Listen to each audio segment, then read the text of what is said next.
Bernie Sanders flat out lies about what DOGE and the Trump administration are doing. You know, I have a minor little confession to make. I actually liked Bernie Sanders for a while, not politically. Okay, to be clear, I never liked his ideas. I'm not a socialist. I'm not a Marxist. I'm not a Democrat. I'm not a leftist in any possible way. But I liked him. I always thought, he seems like an entertaining and nice guy. Not nice. Nice is the wrong word. Seems fun. He was the kind of guy you'd want to sit back, never talk politics with, but at least maybe talk about, I don't know, something non-political. But he has, I guess, because he's become so jaded by the attacks that he's suffered throughout his career, mostly coming from his own party, or what used to be his party. Technically, he's an independent, but mostly coming from the Democrats.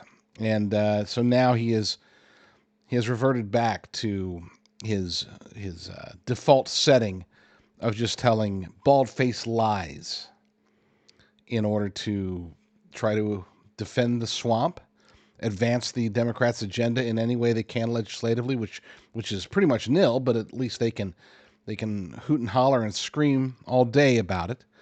But they don't like DOGE. They don't like President Trump. They don't like Elon Musk, and so they have activated Bernie Sanders to make this short and idiotic video. Watch. Let me tell you what's going on in Washington, D.C. right now. And that is that at a time of massive income and wealth inequality, where the people on top have never, ever had it so good, what Trump and the Republicans want to do is to make massive cuts in Medicaid, massive cuts in education, massive cuts in housing, a real attack on working families all over this country. And you know what they want to do with those savings? And we're talking about trillions of dollars over a 10-year period. They want to provide gigantic tax breaks to Elon Musk and the billionaire class. Together, we're going to fight back. We're not going to allow that to happen. Thanks. Lies, lies, lies, lies, lies. The only honest thing that he said is that there is a massive income and wealth inequality here in the United States of America. That's true. And it's a direct result of 4 years of Democrat policies. It's a direct result of the hemorrhaging of money from the middle class. This isn't just about Bernie's buddies, Joe Biden's buddies, Nancy Pelosi's buddies getting richer, which they are, and they have been for a while. But it's also about taking the middle class and taking as many members of the middle class and moving them lower, down, making people who were at one point doing very well, making many of them homeless. I'm out here in California. I see people who you can always tell when somebody is newly homeless. They still have a nice haircut. Their clothes aren't that dirty. You feel bad for them just as you feel bad for those who have been homeless for a long time. But what the other thing I've seen out here is that there was a time, and I spent a lot of time in Los Angeles, so I got to see a great deal of mental illness amongst the homeless. What I'm seeing now is that these people aren't crazy; they're just broke. They just couldn't make it through Bidenomics. So that was Bernie's only honest thing, omitting the part that the reason for this inequality, the reason that there are so many more poor people today than there were 4 or 5 years ago, is because of Democrat policies, because of Bidenomics, because of Kamalanomics, because of Bernienomics. I mean, he played a major role in setting the agenda, the economic agenda for the Biden administration. So yeah, in truth, even when he's telling the truth, he's omitting the most important part and somehow blaming it on Trump for, I guess, this inequality has only happened in the last 3 weeks, right? But then he started getting into the really ugly aspects of his lies. He said that Medicaid, education, housing, that they were under attack, that DOGE and Elon Musk and President Trump were going to take major cuts and go after those areas on top of others. But those are the trigger points, right? People need housing, they need education, and they need Medicaid. What he didn't say, of course, lies by omission, is that these cuts are efficiency cuts. At no point has anybody discussed, for example, cutting Medicaid benefits. Nobody has discussed closing down schools or eliminating housing. No, we're talking about taking a gargantuan, a massive workforce, much of which is just not necessary, and saving the American taxpayers money. Now, then he told his next big whopper. He said that the money saved, the trillions of dollars over 10 years, that it was going to be used to cut taxes, massive tax breaks for Elon Musk and the billionaire class. This is where he goes back. He's harkening back, I guess, to his 2016 presidential run, 2020 presidential run, where he had to try to be the most radical leftist of all the Democrats. That was his shtick. He would have won either, by the way. Both of those primaries, he would have won because the Democrat Party embraces. Democrat voters love that kind of stuff. Love this kind of talk about, we're going to stick it to Elon Musk and we're going to stick it to the billionaires.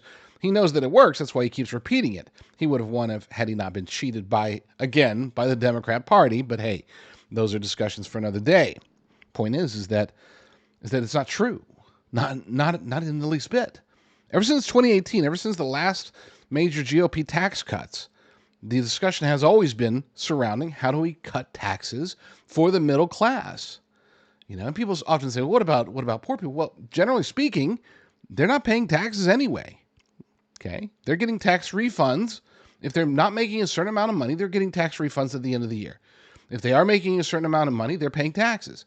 If they're making a certain larger amount of money, they're paying more in taxes, right? That's the idea of this stupid, but we're stuck with it for now, progressive tax system that we have with our income. With that said, no, Bernie's wrong. These tax cuts, they're going to be universal. That's true. There are going to be billionaires that benefit from this once we start really saving money, get the tariffs ramped up, get the government costs down. But that's going to be minor, minuscule compared to the massive middle-class tax breaks that are going to help make America great again, make America wealthy again. Take people that have been dropped down in their financial status and lift them back up. That's the idea of these cuts. But they don't want that. It's not just the Democrats. It's the uniparty swamp that doesn't want that.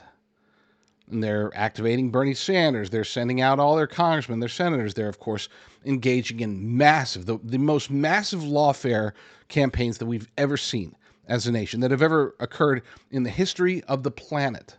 We are seeing it engaged in the last 2 or 3 weeks. They are trying desperately to stop these cuts, not because they're damaging or destructive, not because they're not needed, but because this will help to drain the swamp. And if there's anything that we know, anything that we've learned, anything that President Trump learned 4 years ago, that we now know with 100% certainty, it's that the swamp does not want to be drained. And they will fight tooth and nail. They will lie, cheat, and steal. It's a cliche, but it's true. They will lie, as Bernie Sanders did. They will cheat, as they are doing with their lawfare. And they will steal anything they can. Steal elections, steal money, steal voters, steal whatever. The swamp does not want to be drained. Former CIA analyst Jim Rickards has built a reputation over the years, over the decades really, of being able to read the writing on the wall and make determinations, make predictions. Some of them are going to be right around the corner, others are going to be further down the road, but either way, he's usually right. It's very uncanny how good he is at this stuff, his latest analysis, which you can find for yourself at jdrucker.com/crisis, jdrucker.com/crisis. His latest analysis surrounds President Trump's tariffs. Now, they have been, in my humble opinion, wildly successful so far. They've been able to make certain things happen that I think a lot of people didn't think were possible. And, of course, they have a dramatic potential revenue-generating effect for the United States of America. But with that said, there are certain risks, certain challenges, and it's not just going to come from China or Canada or Mexico or Colombia or wherever. According to Rickards, he thinks that the biggest threat sits right in the heart of New York City. Crazy stuff. And he thinks that there are things that we need to do as American citizens to prepare because things are already in motion. According to Rickards, this next major event, which will happen, according to his prediction, between now and April 11th, 2025, something that we should pay attention to. So go and check out his latest prediction, jdrucker.com/crisis. See if there's something there for you to gain from and to potentially prepare for, because the world is changing. For us, it seems as if it's changing very much for the better. But there are going to be certain challenges, certain risks. And I think being prepared for those challenges, being prepared for those risks, that's the difference between thriving or just making it by.